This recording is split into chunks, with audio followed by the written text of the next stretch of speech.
Hello दोस्तों, मैं निवेदिता एक बार फिर से स्वागत करती हूँ आपका आपके अपने YouTube चैनल घोंसले सीन पर एक नई कहानी के साथ। वीडियो में आगे बढ़ने से पहले चैनल को सब्सक्राइब कर लें और बेल आइकन को प्रेस कर दें ताकि आगे आने वाले वीडियोस के नोटिफिकेशंस आप तक सबसे पहले पहुँचें। So without any further delay, let's get into the video.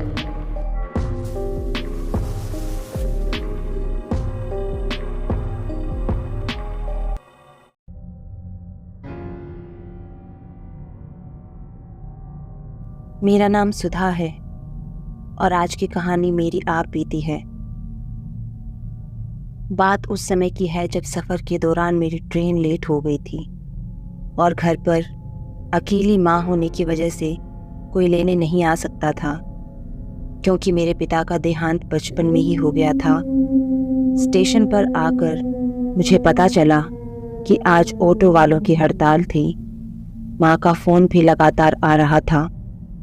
मेरे घर के रास्ते में थोड़ी दूर तक कुछ सुनसान जगह थी जहां लोग अकेले जाने से डरते थे। उनका मानना था कि वहां कुछ अजीब घटनाएं होती हैं और उस रास्ते पर शराबी और जुआरी ज़्यादा होते हैं।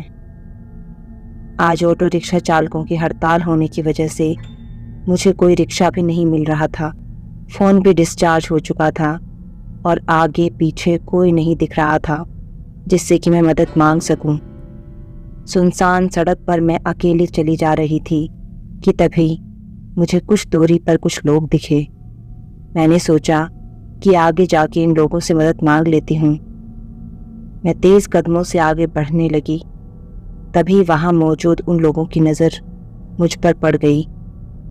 वो लोग मुझे अकेला देखकर परेशान करने लगे। अब मैं मदद मांगने की बजाय वहाँ से अपने आप को सुरक्षित निकालने के लिए तेज़ी से दौड़ने लगी। सुनसान स्थान होने के कारण मैं किसी से मदद भी मांगने में असमर्थ थी। मुझे पछतावा होने लगा कि मैंने शॉर्टकट रास्ता क्यों चुना। उस रास्ते से लोग लगभग शाम के 6 बजे के बाद आते जाते नहीं थे। मैं लगातार भगवान को याद किए जा रही थी कि तभी मुझे एक ऑटो रिक्शा की आवाज़ सुनाई दी। मैंने हाथ आगे करके रिक्शा को रोका।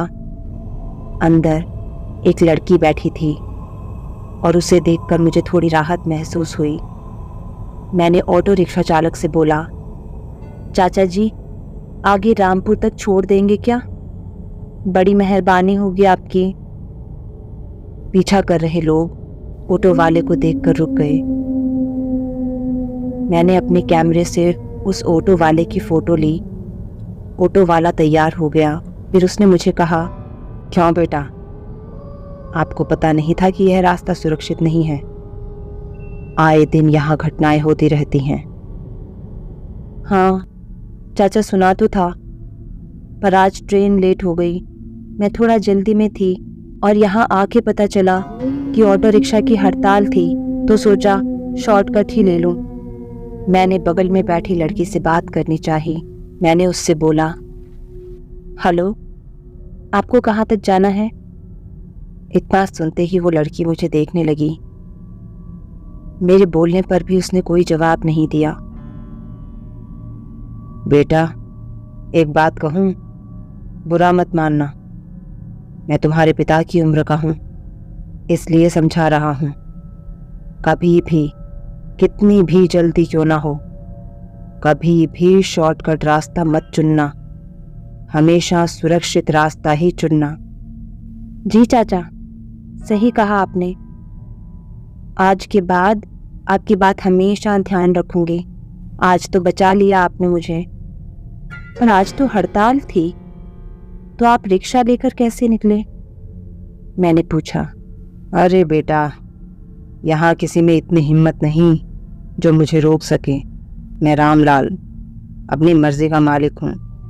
मैं यहीं बगल की बस्ती के गांव में रहता हूँ। ये मेरी बेटी है, इसकी शादी है अभी 2 दिन बाद, इसलिए इसको बाजार से कुछ सामान दिलवा कर ला रहा हूँ। ये लीजिए, आ गया आपका घर।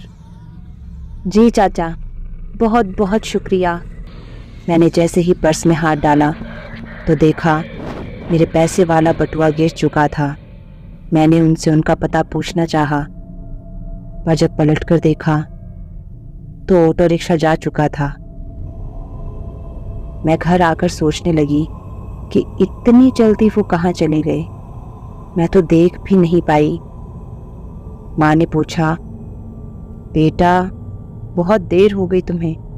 मेरा तो दिल ही बैठ गया था कि सब कुछ बंद हो गया है तो तू कैसे आएगी। मैंने रास्ते के बारे में अपनी माँ को बताया तो माँ ने कहा, बेटा वो रास्ता सुरक्षित नहीं है, तो उस रास्ते से क्यों आई। हाँ माँ, तुम बिल्कुल सही कह रही हो। मैं भी डर गई थी। वो तो भला हो अच्छे ऑटो रिक्शा वाले अंकल मिल गए जिन्होंने मुझे यहाँ तक छोड़ दिया। मैंने उनकी फ़ोटो ली है। वो यहीं बगल के गांव में रहते हैं। उनके पैसे भी देने रह गए हैं। कल जाके दे दूंगी। हाँ ठीक है, अभी चल के पहले कपड़े बदल के खाना खा लो, थक गई होगी। हाँ माँ, सही कह रही हो, बहुत ज़्यादा थक गई हूँ। चलो। अगले दिन सुबह मैं गांव में ऑटो वाले के पैसे देने के लिए गई। वहाँ लोगों से पता पूछती तो सब मुझको आश्चर्य से देखते हुए, उंगली से इशारा करते हुए आगे का रास्ता दिखा देते। ऐसा करते हुए मैं एक घर के पास पहुंची जहां एक औरत अकेली बैठी थी। मैंने उनसे पूछा, चाची रामलाल जी का घर यही है क्या। उन्होंने गुस्से में बोला, हाँ। क्यों, अब क्या किया रामलाल ने। उनकी वजह से पहले इतनी परेशानी कम थी जो तुम भी आ गई। पहले ही गांव के लोग मेरे घर से कुछ नहीं लेते देते। चाची, पर मैं तो पैसे देने आई थी कल के। क्या, कहाँ। हाँ, कल चाचा ने मेरी मदद की और मुझे घर तक पहुंचाया और बिना पैसे लिए ही चले गए। लड़की, तुम्हारा दिमाग तो ठिकाने है। ऐसा नहीं हो सकता। मैं सही कह रही हूँ चाची, मेरे साथ ऑटो में एक लड़की भी थी, आपकी बेटी।